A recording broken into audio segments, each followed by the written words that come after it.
3 oblique दे दिए केसी सिन्हा की book से हम लोग पढ़ा रहे हैं। कहाँ तक हुआ था नुनिया?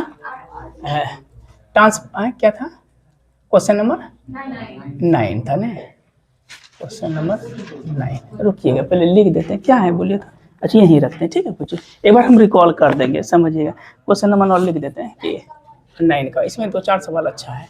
कहता है कि इफ ए इक्वल टू दिया है 3 - 4 3 - 4 1 और -1। दुनिया देखिएगा 3 - 4 1 और -1 दिया, कहता सो दैट A - A का ट्रांसपोज। अच्छा सवाल ये आता है एग्जाम में आया हुआ है, सो दैट A - A का ट्रांसपोज इज स्क्यू साइमेट्रिक। कौन सा मैट्रिक्स है दुनिया? Skew symmetric matrix, symmetric matrix. चलिए हम लोग इससे पहले जो स्टार्ट किए थे 4.3 और 5.3 दोनों लिख दिए। तो 4.3 मेरे पास न्यू बुक का जो है और 5.3 जो है वो ओल्ड बुक का है। तो हम लोग कोशिश करेंगे ये जो 15% जो रिड्यूस किया है सिलेबस को, सीबीएसई पैटर्न को, उसको छोड़ के जो ओल्ड का है सेम उसी तरह चलेंगे, टोटल चीज़ पढ़ाया जाएगा। तो हम लोग 8 तक कंप्लीट कर चुके थे, 4.3 में ट्रांसपोज और मैट्रिक्स से रिलेटेड थे। तो हम लोग जो है 8 तक कंप्लीट था, तो 9 से स्टार्ट करते हैं। क्या क्वेश्चन में बोल रहा है कि इफ ए बराबर 3 - 4 1 - 1, कहता है कि सो दैट A - A का ट्रांसपोज इज स्क्यू साइमेट्रिक। तो एक बार हम रिकॉल कर देते हैं, देखिएगा क्या लिखा है स्क्यू साइमेट्रिक। तो हम लोग इससे पहले पढ़े थे कि साइमेट्रिक मैट्रिक्स के बारे में। नहीं, अगर साइमेट्रिक बोलता है तो साइमेट्रिक में पढ़े थे कि A का ट्रांसपोज बराबर क्या होना चाहिए? A। एक इस पे ऑब्जेक्टिव भी आया है, इस बार भी ऑब्जेक्टिव पूछा था कि A का ट्रांसपोज इक्वल टू A हो तो वो कौन सा मैट्रिक्स होगा? साइमेट्रिक होगा। या दैट इज, इसको हम ऐसे भी लिख सकते हैं, A का ट्रांसपोज का मतलब हुआ AJI बराबर क्या होना चाहिए? AIJ। ये बहुत इंपॉर्टेंट है कि AJI जो है वो किसके बराबर होना चाहिए? AIJ के। और अगर यही चीज़ हम लोग चलते हैं स्क्यू साइमेट्रिक में, साइमेट्रिक तो पढ़ लिए थे, स्क्यू साइमेट्रिक मैट्रिक्स में इसमें पढ़े थे क्या कि A का ट्रांसपोज बराबर क्या हुआ था? -A। और 10 से 12 थ्योरम भी हम लोग क्लियर किए थे। तो A का ट्रांसपोज -A, इसका मतलब हुआ क्या कि AJI बराबर क्या होगा? -AIJ। ये कंडीशन था for all values of I and J के लिए। और एक हम लोग पढ़े थे ऑर्थोगोनल, ऑर्थोगोनल मैट्रिक्स, शायद ये ध्यान में होगा कि ऑर्थोगोनल मैट्रिक्स के लिए क्या है? A × A का ट्रांसपोज या A का ट्रांसपोज × A बराबर क्या होना चाहिए? I। या तो I2 होना चाहिए या तो I3, 2 या 3 ऑर्डर का पढ़े थे। इतना चाहिए, जितना भी बेस है वो स्क्वायर मैट्रिक्स बेस है। स्क्वायर मैट्रिक्स करने का मतलब क्या हुआ? चाहे तो 2 रो 2 कॉलम हो, चाहे तो 3 रो 3 कॉलम। अब देखिए सवाल में बोल क्या रहा है, A बराबर क्या दिया है? 3 - 4 1 - 1 दिया है। बोल रहा है कि सो दैट A - A का ट्रांसपोज इज स्क्यू साइमेट्रिक। यही प्रूफ करना है। इस चीज़ को प्रूफ करने के लिए ध्यान से समझिएगा कि हम लोग ऐसे सब सवाल बनाने के लिए लेट मान लेते हैं A - A का ट्रांसपोज है ना, A - A का ट्रांसपोज को हम लोग x मान लेते हैं। x भी मान सकते हैं, p मान सकते हैं, लेकिन कैपिटल में मानना, क्योंकि इसका जब भी दो मैट्रिक्स का डिफरेंसेस करेंगे तो मेरे पास आउटकम क्या होगा? मैट्रिक्स ही बनेगा, ठीक है। स्मॉल x नहीं, कैपिटल X या p भी दे सकते हैं। अब टू हमको तो देन प्रूफ क्या करना है? हाँ, देन प्रूफ करना है क्या चीज़ बताइए तो, कि A - A का ट्रांसपोज कौन सा मैट्रिक्स है? Is skew symmetric. इज कैसा मैट्रिक्स है? तो स्क्यू साइमेट्रिक। फिर से समझिएगा ये चीज़ क्या बोल रहा है कि A बराबर दिया है 3 1 - 4 - 1, ठीक है। 3 1 - 4 - 1 बोलता है कि सो दैट A - A का ट्रांसपोज इस कैसा मैट्रिक्स है? तो स्क्यू साइमेट्रिक मैट्रिक्स। तो हम लोग क्या किए, सबसे पहले तो बेसिक्स बताए कि A - A का ट्रांसपोज को क्या मान लिए? x। तो हमको क्या प्रूव करना है? A - A का ट्रांसपोज का होल ट्रांसपोज इस कैसा मैट्रिक्स? स्क्यू। और स्क्यू में देखिए क्या लिखे, A का ट्रांसपोज क्या होना चाहिए? -A। तो हम इस चीज़ को क्या माने हैं? x ना माने हैं। मतलब कि प्रूफ क्या करना है कि x का ट्रांसपोज जो है स्क्यू साइमेट्रिक में क्या होना चाहिए? -x। ये चीज़ हमको प्रूफ करना है, ध्यान से देखिएगा। ये चीज़ चूंकि x को हम क्या मान लिए? A का ट्रांसपोज मान लिए, ठीक है। A- क्या माने हैं? A का ट्रांसपोज मान लिए। अब देखिए आइए अकॉर्डिंग टू क्वेश्चन से, A- क्या है? A का ट्रांसपोज है। तो हम लोग पहले A कितना दिया है? A = 3 1 -4 -1 दिया है, यही ना दिया है। और ए का ट्रांसपोज क्या होगा? ट्रांसपोज का मतलब होता है कि रो को कॉलम में करते हैं और कॉलम को रो में करते हैं। तो जैसे करेंगे तो ये कितना हो जाएगा? 3 -4 1 -1 हो गया। रो को कॉलम, कॉलम को रो किए। अब चूंकि हमको दिया है क्या क्वेश्चन में कि a माइनस ए का ट्रांसपोज पहले करते हैं। a कितना दिया है? 3 1 -4 -1 माइनस बोले तो ए का ट्रांसपोज क्या है?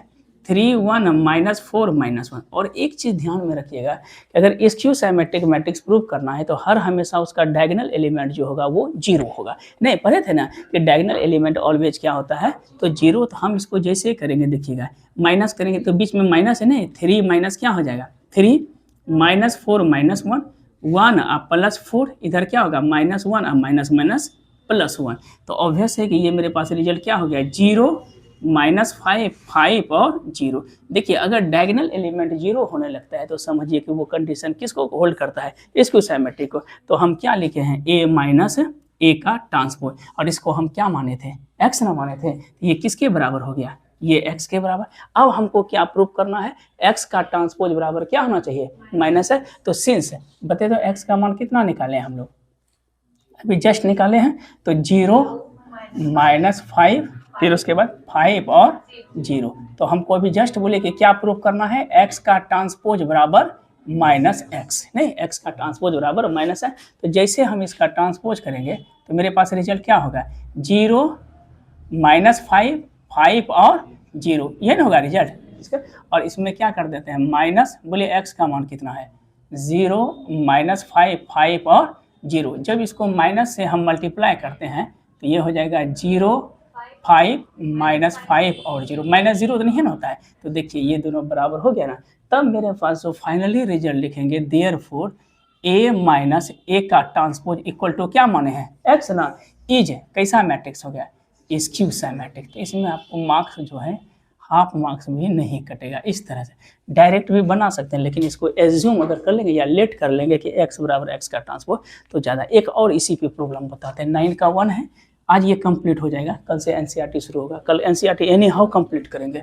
देखिए इसमें सुनिए, अभी दोनों एक्सरसाइज चल रहा है। 3 ये कंप्लीट हुआ, तीसरा एनसीईआरटी करेंगे, फिर 4 करेंगे। 4 इस तरह से क्या होगा कि दोनों मेरा बैलेंसिंग हो गया और एक टेस्ट ले लेंगे। ए बराबर दिया है कितना? 3 4 5 1। ए इक्वल टू है 3 4 5 और 1। ए बराबर इतना दिया। इसको क्या बोलता है कि प्रूफ कीजिए कि ए प्लस, सॉरी ये तो 3 4 ये निकलते 4 1। ये 2 नंबर सेम सवाल था। 2 में स्क्यू सिमेट्रिक है। 3 बता देते हैं। ये तो स्क्यू 3 में है।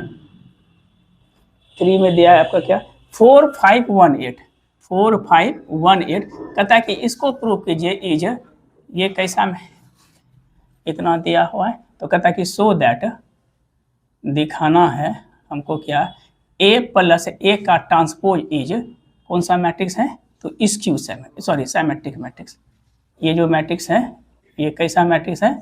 तो सिमेट्रिक। ये अच्छा सवाल, ये भी उसी तरह है। बोले तो a बराबर क्या दिया है? हाँ 4 5 1 8 सो दैट a प्लस ए का ट्रांसपोज इज कौन सा मैट्रिक्स है? सिमेट्रिक। तो अभी देखिए तो सिमेट्रिक में हम क्या पढ़े थे कि a का ट्रांसपोज इक्वल टू a ना। ए का ट्रांसपोज क्या पढ़े हैं? ए पढ़े। तो ऐसे सवाल में हम लोग क्या करते हैं? फिर से LET लेट मान लेते हैं। प्रूफ क्या करना है? तो a प्लस ए का, हाँ 2 नंबर है। 2 नंबर इसका जो सवाल था ना वो स्क्यू सिमेट्रिक था, सेम था। तो लेट यहाँ पे देखिए माने है ना a प्लस ए का ट्रांसपोज इज इक्वल टू, इसमें भी क्या मान ले गया? x। तो हमको क्या प्रूफ करना है? देन प्रूफ करना है a प्लस ए का ट्रांसपोज मतलब a प्लस ए का transpose is equal two is कैसा मैट्रिक्स? सिमेट्रिक ना। उसमें हम लोग क्या प्रूव किए थे? Skew symmetric. इसमें क्या पढ़ना है? सिमेट्रिक। दैट इज हमको क्या प्रूव करना है? तो x का transpose is equal to x, ये प्रूव करना है। सिमेट्रिक में क्या करना था कि x का transpose equal to x let कर लिया और स्क्यू में क्या माने? a का ट्रांसपोज बराबर माइनस है। चलिए x का ट्रांसपोज माने पहले हम लोग क्या निकालना है? a प्लस ए का ट्रांसपोज। ए बताइए तो कितना है? 4 5 1 8 अब प्लस बोलिए इसका ट्रांसपोज 4 1 5 8। तो इसमें इसकी सिमेट्रिक मैट्रिक्स का कंडीशन नहीं है कि डायगोनल एलिमेंट 0 होना चाहिए, उसको डायगोनल एलिमेंट से कोई मतलब नहीं है। तो जैसे हम लोग जोड़ेंगे तो 4 + 4 क्या होगा? 8 6 6 और 16, ये ना हुआ। तो हमको a प्लस ए का ट्रांसपोज, इसको हम क्या माने हैं? दैट इज कॉल्ड x माने हैं। तो हमको क्या प्रूव करना है? x का ट्रांसपोज इक्वल टू x। चलिए इसका ट्रांसपोज क्या हो जाएगा, 8 रो को कॉलम में 6 और 6 और 16 इज इक्वल टू, बोलिए तो x कितना दिया है 8 6 6 और 16। देखिए दोनों बराबर है कि नहीं, 100% है। तो हम बोल सकते हैं कि a प्लस a का transpose equal to x is कैसा मैट्रिक्स हो गया, ये हो गया साइमेट्रिक। इसमें 4 सवाल हैं, 2 नंबर सवाल था इसक्यू और इसका जो 4 नंबर सवाल है वो साइमेट्रिक है, तो सेम बन जाएगा। अब क्वेश्चन नंबर आपको दिक्कत होगा 10 number, express the following at the sum of sum. रुकिएगा, क्वेश्चन नंबर 10 क्या बोला, एक्सप्रेस द सम ऑफ, याद है देखिए 10 में बोल रहा है क्या, express the sum of symmetric and sum of skew symmetric. Sum of, ये अच्छा सवाल है, sum of symmetric and sum of skew symmetric ना, सम ऑफ स्क्यू साइमेट्रिक, अच्छा सवाल है। सम ऑफ स्क्यू साइमेट्रिक बोले तो क्या एक्सप्रेस करना है कि सम ऑफ, और हम लोग एक थ्योरम पे पढ़े थे कि to prove every square matrix can be expressed as the sum of symmetric and sum of skew symmetric. तो सम ऑफ साइमेट्रिक में एक सवाल दिया, क्या दिया 1 का पहला सवाल, रो में बोलिएगा 1 2 4 हाँ 6 8 1 3 5 हाँ 7। देखिए यही सवाल यहाँ समझिएगा क्या बोल रहा है, एक्सप्रेस द फॉलोइंग। पहले बताइए तो साइमेट्रिक या स्क्यू साइमेट्रिक होने का सबसे बेस्ट कंडीशन है कि सबसे पहले उसको तो स्क्वायर मैट्रिक्स होना चाहिए, स्क्वायर तो है नहीं 3 × 3 ऑर्डर का। हमको क्या बोलता है निकालने के लिए कि सम ऑफ साइमेट्रिक, हम एक लोग पिछली प्रीवियस में थ्योरम भी पढ़े थे, तो हम इसको सबसे पहले क्या करते हैं कि लेट मान लेते हैं कि a बराबर a इक्वल टू क्या है 1 2 4 6 8 1 और 3 5 7 है। गुड, अब हमको क्या निकालना, सम ऑफ साइमेट्रिक ना, तो सम ऑफ साइमेट्रिक इसका फॉर्मूला भी हम बताए हैं, तो हाफ इनटू क्या होता है a प्लस a का ट्रांसपोज, यही बताए थे sum of symmetric half a plus a का ट्रांसपोज। और यही चीज अगर लिखा रहेगा कि सम ऑफ स्क्यू साइमेट्रिक, ये भी इंपॉर्टेंट है, सम ऑफ स्क्यू साइमेट्रिक, तो ये हुआ था हाफ a माइनस a का ट्रांसपोज। इंपॉर्टेंट है कि सम ऑफ साइमेट्रिक अगर बोलता है तो हाफ a प्लस a का ट्रांसपोज, और सम ऑफ स्क्यू साइमेट्रिक बोलता है तो हाफ a माइनस a का ट्रांसपोज। तो सबसे पहले हमको क्या निकालना है बताइए, तो सम ऑफ साइमेट्रिक ना बोलता है, सम ऑफ साइमेट्रिक, तो बोलिए क्या निकालेंगे, हाफ a प्लस a का ट्रांसपोज ना, हाफ तो दिया हुआ है, बताइए तो a कितना है, a मेरे पास है 1 2 4 6 8 1 3 5 7, अब बीच में प्लस, इसका ट्रांसपोज करेंगे तो क्या होगा 1 2 4 6 8 1 सॉरी और 3 5 7, इसका हम साइमेट्रिक कर दिए और ब्रैकेट डाल दिए, ये कितना हो जाएगा 1/2, जब जोड़ते हैं 1 + 1 2 8 7 कितना हो जाएगा 8 हो जाएगा, 16 हो जाएगा, 6 हो जाएगा, फिर 4 3 7 हो जाएगा, 6 होगा और 14 हो जाएगा, आ गया सम ऑफ साइमेट्रिक। और जैसे हम लोग सम ऑफ स्क्यू साइमेट्रिक करेंगे तो बताए थे कि स्क्यू साइमेट्रिक होने के लिए डायगोनल एलिमेंट क्या होना चाहिए, 0 होना चाहिए, नहीं तो देखते हैं sum of skew symmetric, sum of skew symmetric half, सिर्फ यहाँ पर क्या कर देंगे माइनस ना, तो यहाँ पे लिख दिए हाफ a मेरे पास दिया हुआ है कितना, यहीं पे डायरेक्ट लिख देते हैं, यहाँ पे प्लस है ना तो हम लोग माइनस करके, तो माइनस अगर करते हैं तो 1 - 1 क्या हो जाएगा 0, प्लस के जगह माइनस कर रहे हैं, अरे हाफ लिखे ना सॉरी, a माइनस क्या हो जाएगा a का ट्रांसपोजन निकालना है, तो हाफ पहले लिख दिए, a और a का ट्रांसपोज दिया हुआ है, तो यहाँ प्लस के जगह हम थोड़ा सा यहाँ पे माइनस लिखते हैं, तब फिर वहाँ पे प्लस कर देंगे, तो 1 - 1 कितना हो जाएगा 0, 2 - 6 -4 4 - 3 1 6 - 2 4 8 - 8 0 और 1 - 5 -7 3 - 4 -1 5 में 1 गया 4 और 7 - 7 क्या हो गया 0। देखिए डायगोनल यहाँ पे प्लस कर देते हैं कि डायगोनल एलिमेंट 0 हो गया ना, तो कंफर्म है कि ये कैसा मैट्रिक्स हो गया सम ऑफ स्क्वायर। तो सम ऑफ स्क्वायर साइमेट्रिक और सम ऑफ साइमेट्रिक हम लोग निकालिए। अब क्वेश्चन नंबर 11 क्या बोलता है, 2-3 ही सवाल दिया हुआ है। क्वेश्चन नंबर देखिए 11 दिया, सो दैट द मैट्रिक्स, हमको कहता है कि so that the following matrices are skew symmetric, so that the following matrices are, 3-4 है एक ही, मैट्रिसेस आर स्क्यू साइमेट्रिक। आज हो गया कंप्लीट तो कर ही देंगे स्क्यू। यहाँ देखिए साइमेट्रिक क्वेश्चन में क्या दिया है कि 0 है, ई है, एफ दिया है, माइनस ई जीरो जी दिया है, माइनस एफ माइनस जी और जीरो। बोलिए तो इसको क्या बोलता है प्रूव करने के लिए कि सो दैट द मैट्रिक्स, यहाँ पे समझिएगा थोड़ा सा क्या बोल रहा है कि so that the following matrices are, following matrices है तो एक से अधिक है, ये हम पहला बता रहे हैं कि ये कैसा मैट्रिक्स है, स्क्यू सिमेट्रिक। बोले तो स्क्यू सिमेट्रिक में हम लोग क्या पढ़े थे, डायगोनल एलिमेंट क्या होता है, जीरो, इन पढ़े थे। तो सिंपल हम लोग करेंगे क्या, इसको हम लोग लेट मान लेते हैं कि लेट ए इक्वल टू, ऐसे भी डायगोनल एलिमेंट जीरो है, जी एफ माइनस ई जीरो जी और माइनस एफ माइनस जी और zero. Direct diagonal element zero करके आपने कर दीजिएगा कि ये स्क्यू सिमेट्रिक है। चेक भी करना है कि ए का ट्रांसपोज क्या होना चाहिए, माइनस ए होना चाहिए। ए है, हमको क्या दिखाना है, बोले तो ए का ट्रांसपोज बराबर माइनस है, ठीक है। ए का ट्रांसपोज इक्वल टू क्या, या ऐसे भी लिख सकते हैं कि ए जे आई बराबर क्या हो जाएगा, माइनस ए जी आई। ये चीज़ जरूर मेंशन कीजिएगा। अब ए का ट्रांसपोज ऐसा बता रहे हैं कि एक एक चीज़ एक एक टर्म्स को बता देने को, वहाँ पर थोड़ा सा भी नहीं होता है कि क्वेश्चन जो है कि आधा नंबर भी काटे हैं, तो इसके लिए उनको बहुत बार सोचना पड़े, तो हम लोग वैसा वर्क ही काहे करेंगे, टोटल चीज़ हम एक एक चीज़ लिख देते हैं। बोले ए का ट्रांसपोज क्या लिखेंगे, रो को कॉलम, कॉलम को रो, क्या हो जाएगा, जीरो ई एफ ना, zero E F minus E zero और जी, और हो जाएगा माइनस एफ माइनस जी और जीरो। ये तो कर दिए।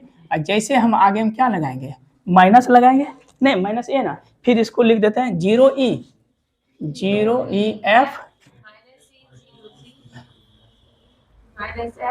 माइनस एफ माइनस जी, ये जीरो। चलिए माइनस से जैसे हम मल्टीप्लाई करते हैं तो ये हो जाएगा जीरो माइनस ए माइनस एफ, फिर ई होगा जीरो होगा माइनस जीरो तो नहीं सुने हैं, एफ जी और जीरो। देखिए दोनों बराबर हो गया ना, तो दैट मीन्स कि कंफर्म हो गया कि ये कैसा मैट्रिक्स है, दैट इज स्क्यू सिमेट्रिक। एक प्रॉब्लम इसका जो है 12 नंबर ये, और 13 और 14 जब हम एक्सरसाइज वो बता रहे थे थ्योरम, तो उसमें प्रूफ कर दिए ना बी का ट्रांसपोज बराबर है, जो बोले थे क्वेश्चन में, वो कंप्लीट है। हाँ ये एक्सरसाइज कंप्लीट हो जाए। 12 में क्या बोलता है कि find the value of x y z निकालना है। एक्स वाई जेड ए बराबर दिया हुआ है, इन्वर्टेबल हुआ तो बता देंगे, जीरो टू वाई जेड है, एक्स है वाई है माइनस जेड है, एक्स माइनस वाई माइनस है। कहता है कि सेटिस्फाई द कंडीशन, दिया हुआ है ए का ट्रांसपोज ए बराबर क्या हो, आई हो। तो कहता फाइंड द वैल्यू, जीरो ही ना, ठीक है, जीरो टू वाई जेड है, एक्स वाई माइनस जेड है, एक्स माइनस वाई और जेड है, ठीक है, एक्स माइनस वाई और प्लस जेड है, सॉरी। बोलता है कि सेटिस्फाई करता है कंडीशन कि ए का ट्रांसपोज इंटू ए बराबर क्या है, आई दिया हुआ है, ठीक है, ये कंडीशन दिया हुआ है। तो बोलता है फाइंड द वैल्यू ऑफ किसका निकालना है, एक्स वाई जेड का। चलिए निकालिए। तो ए का ट्रांसपोज इंटू ए है ना, बोले ए का ट्रांसपोज क्या होगा, सवाल में क्या दिया है, ए का ट्रांसपोज ए बराबर आई है, आई का मतलब कितना ऑर्डर का दिया है, तो आई 3 हो जाएगा ना। ए का ट्रांसपोज कीजिए, तो ए का ट्रांसपोज अगर करते हैं तो क्या हो जाएगा, zero two Y Z x Y minus Z x minus Y z, यहाँ तक हो गया। ए का ट्रांसपोज फिर ए निकालते हैं तो zero two Y Z x Y minus Z X और minus Y Z equal to कितना है, आई 3 ना, आई 3 का मतलब 1 0 0 0 1 0 और 0 0 1। एक बता, हाँ चलिए इसको अगर हम मल्टीप्लाई करते हैं, इन्वर्टेबल भी पढ़ा ही देंगे, इधर से रो चलेगा इधर से कॉलम चलेगा। तो अगर हम गुना करते हैं तो दो ट्रिक बताए थे, एक तो रो को निकाल के फिर करेंगे, या डायरेक्ट जीरो गुना जीरो, ये तो जीरो होगा, plus x into x, x square फिर एक्स इंटू एक्स क्या होगा, एक्स स्क्वायर, फिर कीजिए जीरो गुना two y, zero plus x into y, x Y minus x y, ठीक है। तो जीरो इंटू जीरो, ये भी जीरो होगा, minus x z plus x z, ये फॉर्मेट हो गया। अब करेंगे टू वाई गुना जीरो, ये zero, y into x, x Y minus x y, two y into two y, 4y square plus y square, फिर गुना कीजिए, ये कितना हो जाएगा, 2y z minus z y और माइनस जेड वाई। इधर क्या हुआ, z into zero, zero minus x z plus z x, Z into two Y z, ये तो टू वाई जेड ना होगा, minus z y minus z y, z into z, z square और z square. इधर कितना दिया है, 1 0 0 0 1 0 0 0 1। अब देखिए तो इसमें जो है अगर हम करते हैं तो x प्लस एक्स है 2x स्क्वायर, ये तो कैंसिल आउट, ये भी कैंसिल हो जाएगा, यहाँ भी कैंसिल, ये तो हो जाएगा 6y स्क्वायर, ये भी देखिए Z Y 2y Z cancel, फिर ये भी कैंसिल, 0 ये भी कैंसिल, और ये हो जाएगा कितना 3z स्क्वायर। यहाँ पे कितना दिया है मेरे पास 1 0 0 0 1 0 और 0 0 1। अब अगर x y z का मान निकालना है तो हम लोग क्या करेंगे, कंपेयर करेंगे नहीं। तो जैसे हम लोग क्या करते हैं, कंपेयरिंग इट मूल्य क्या हो जाएगा 2x स्क्वायर बराबर 1, देयरफॉर x स्क्वायर बराबर 1/2, तो x बराबर क्या होगा +-1/√2। फिर दूसरा कंपेयर किससे करेंगे 6y स्क्वायर ना, 6y स्क्वायर इक्वल टू 1, तो बोलिए therefore y square equal to 1/6, तो y बराबर +-1/√6। और तीसरा हम क्या होगा 3z स्क्वायर इक्वल टू 1, तो z स्क्वायर इक्वल टू 1/3, तो z बराबर +-1/√3। यही मेरा क्या हो गया आंसर हो गया। और 13 नंबर और 14 नंबर जो सवाल है ये हम पढ़ा दिए हैं, ठीक है। ए बी का टर्म ये आप 14 तक बना लीजिएगा। एक सेकेंड, एक आपके पास थोड़ा सा ऑब्जेक्टिव के लिए पूछता है कि इन्वर्टिबल मैट्रिक्स क्या बोलते हैं। इन्वर्टेबल मैट्रिक्स, ये मैट्रिक्स क्या होता है, ऐसा मैट्रिक्स ए और बी को हम इन्वर्टेबल बोलेंगे यदि ए बी बराबर बी ए बराबर आई हो जाए, ठीक है। ऐसे मैट्रिक्स को हम लोग क्या बोलेंगे, देख लेते हैं आपके तो हाँ इन्वर्टेबल है। कि ऐसा मैट्रिक्स को हम लोग इन्वर्टेबल बोलेंगे जब ए बी बराबर बी ए बराबर क्या हो आई हो। थोड़ा सा लिख ही देते हैं कि ए स्क्वायर मैट्रिक्स, छोटा सा बचा हुआ इसको कहे सुनेंगे, a square matrix, a square matrix, a square matrix A of order n, A of order n is said to be n कौन सा matrix, invertible matrices if there exists a square, if there exists a square, exist लिखे EXISTS लिखे, exist a square matrix B, square matrix B of कौन सा order होना चाहिए, same order, ठीक है। तब देखिए देन क्या होता है, सेम ऑर्डर एन, तब होता है सच